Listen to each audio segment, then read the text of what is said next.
Taste the Daily. Taste the Daily. அமெரிக்காவில் இருக்கும் பின்னணி பாடகர் திரு ஏசுதாஸ் அவர்கள் உடல்நலம் இல்லாமல் சிகிச்சை பெற்று வருவதாக தமிழகத்தில் செய்திகள் வலம் வந்தன. இந்த நிலையில் அது உண்மையில்லை என்றும் அவர் பூரண நலத்துடன் இருப்பதாக அவரது உதவியாளர் திரு சேதியால் தெரிவித்திருக்கிறார். விவரங்களை தர இருக்கிறார் செய்தியாளர் சிவபிரகாஷ். விவரங்களை வழங்கலாம். வணக்கம்.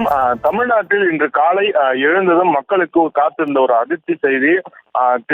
பின்னணி பாடகரான KJ ஏசுதாஸ் அவர்கள் உடல் நலமின்றி மருத்துவமனையில் அனுமதிக்கப்பட்டிருக்கின்றார் என்ற ஒரு வதந்தியின் மூலமாக தமிழக மக்கள் மட்டுமல்லாமல் இசை ரசிகர்கள் பலருக்கும் ஒரு அதிர்ச்சியான ஒரு தகவல் இன்று காலை பரப்பப்பட்டது.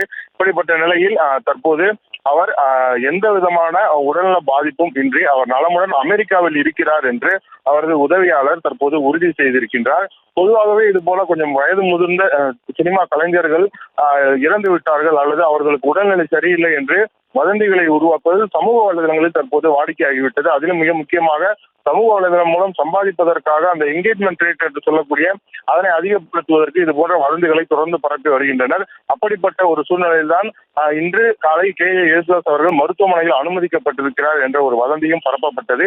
இப்படிப்பட்ட சூழ்நிலையில் அவர் எந்த விதமான பிரச்சனையும் இல்லாமல் அவர் அமெரிக்காவில் நிம்மதியாக ஓய்வு எடுத்துக் கொண்டிருக்கிறார் என்றும் இது போல தவறான தகவல்களை பரப்ப வேண்டாம் என்றும் தற்போது அவருடைய உதவியாளரான சேதியாஸ் கோரிக்கை வைத்திருக்கிறார். விவரங்களுக்கு நன்றி சிவபிரகாஷ்.